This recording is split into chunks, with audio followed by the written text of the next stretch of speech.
mass production, this was still a hand-built engine, wasn't it? Yeah. Amazing, really. But let's not forget that the biggest change to the V8, that came, well, soon after the arrival of the Silver Spirit, as it was in 1982.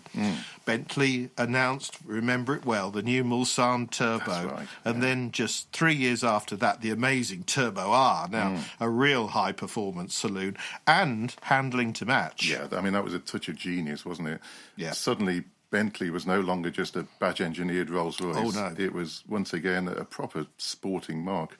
And as we mentioned in episode 1, the Turbo R is now one of the most tempting modern classic choices. Yeah, I agree. In fact, we'll be taking more of an in-depth look at the Turbo R in next week's show, if that's okay. Oh, good. That's great, because I've seen a couple of very well-priced examples for sale lately.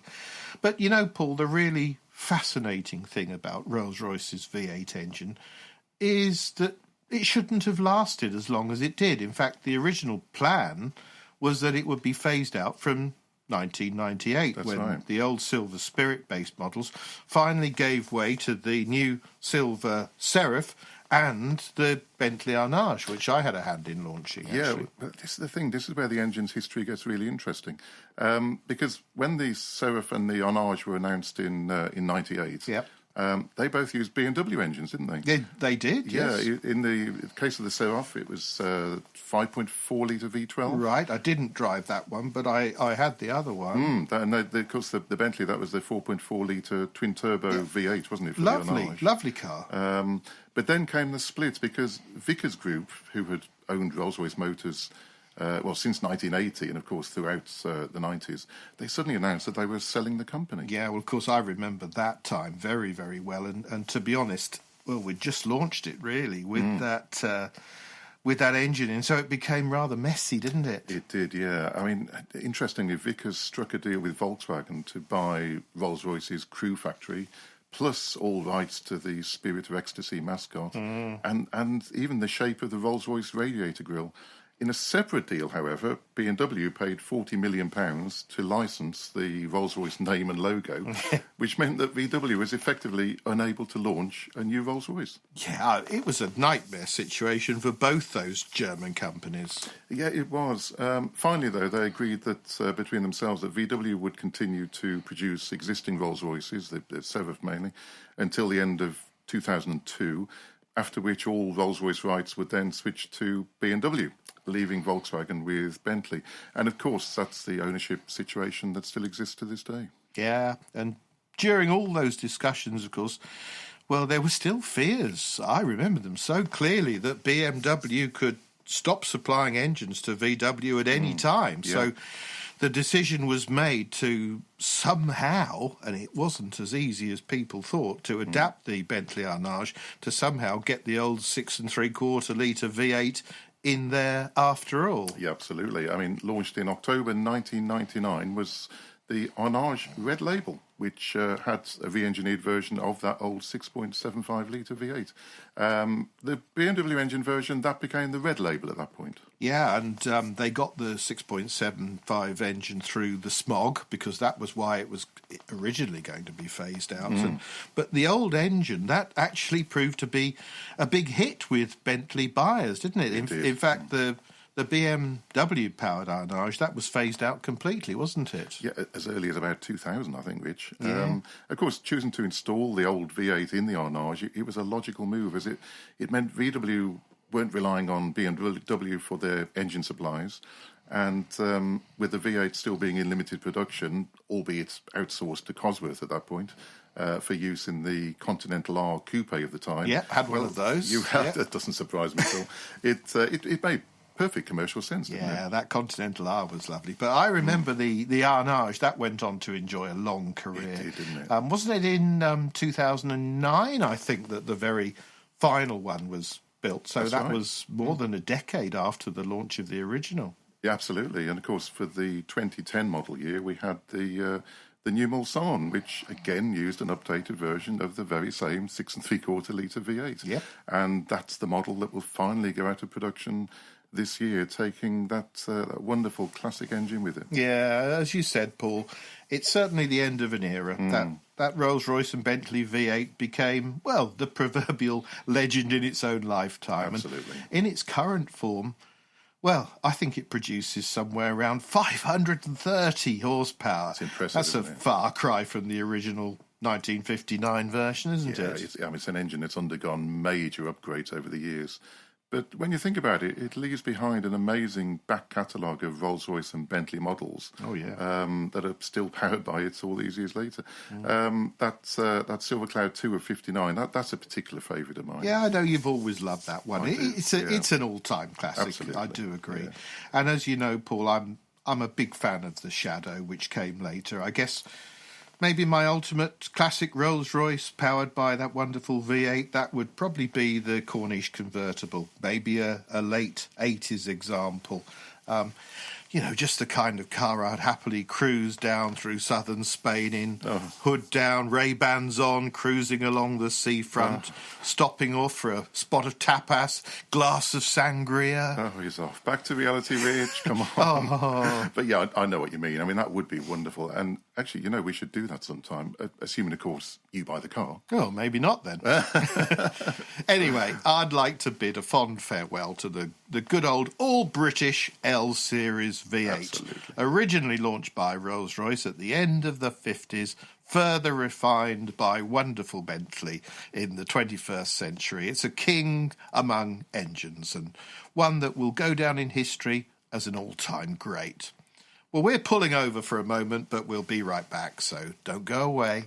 Classic Car Talk is brought to you in part by Intro Car, worldwide Rolls-Royce and Bentley parts specialist for more than 30 years.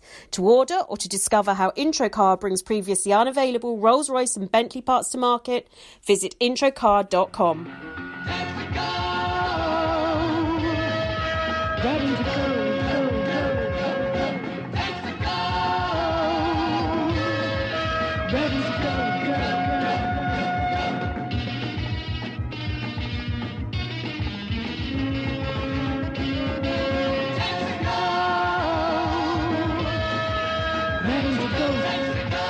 Listening to Classic Car Talk with Paul and Richard. Quiet, numbskulls, I'm broadcasting. Hi, welcome back.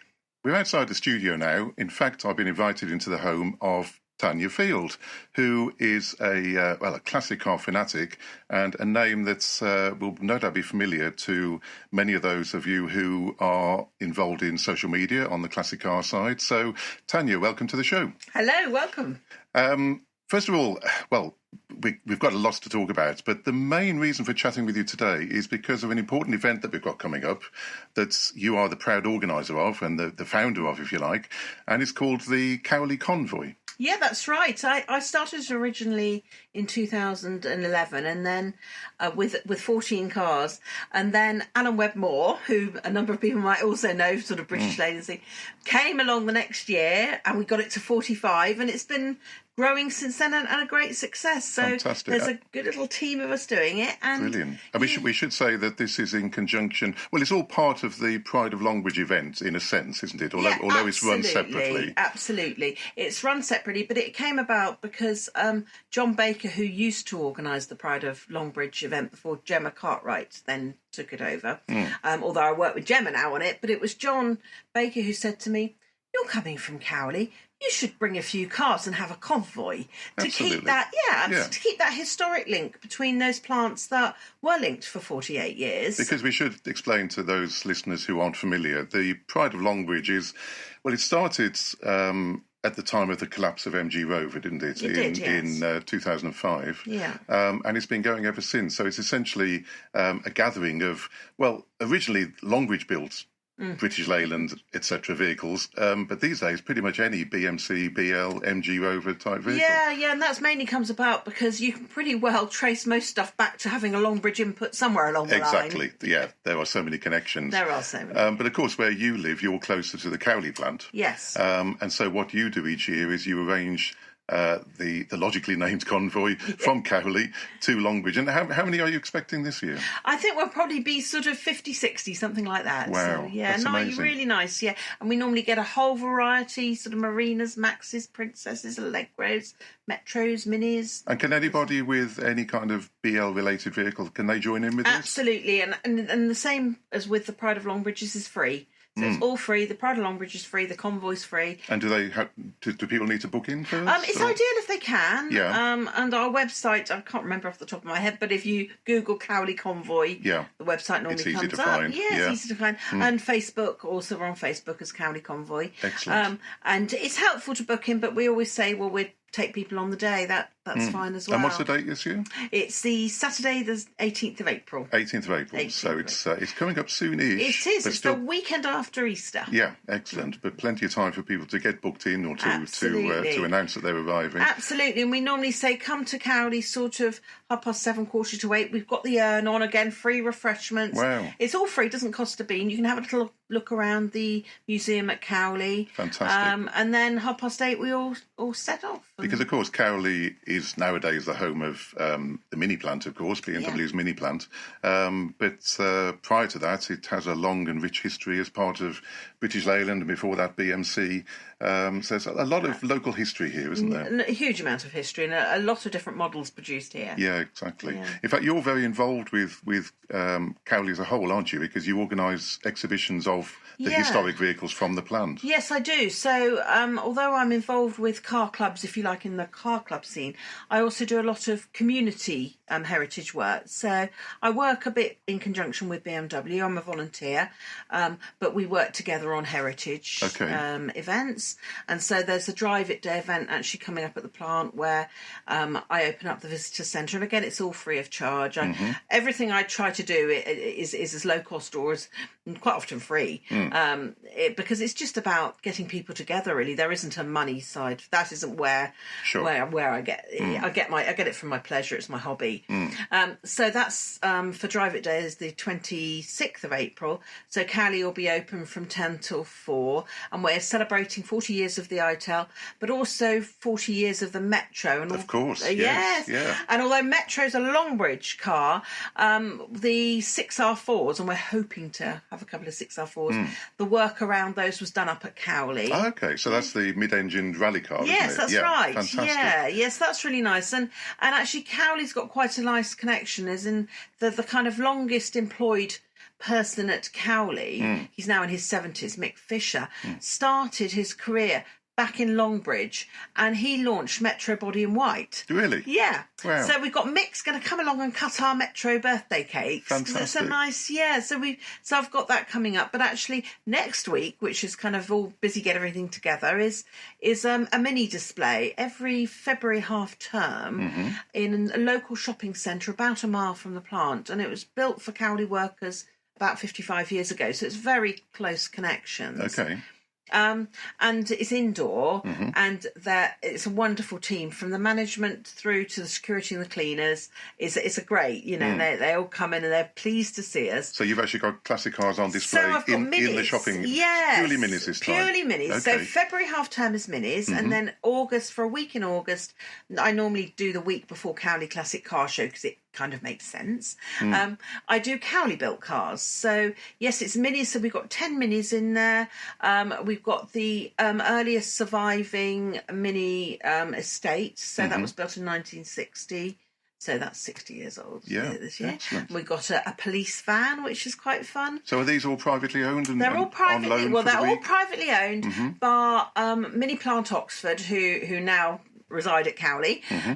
They always bring a car, and I sort of, my stipulation is something that's built at Cowley but you don't find in the car park. You don't send me one of your brand new minis. However, I have got a brand new one, but it's the electric vehicle that doesn't go on the road till March. Oh, okay, so that's newsworthy in its own right, isn't it? Exactly. So I said, yep, I'll have one of those. Excellent. So we're having the completely electric brand new mini. So from one of the very first minis to the very latest announcement. Very latest, Fantastic. the latest technology. Brilliant. So, Excellent. and it's nice to have that input and involvement from the plant. And what's the name of the shopping centre?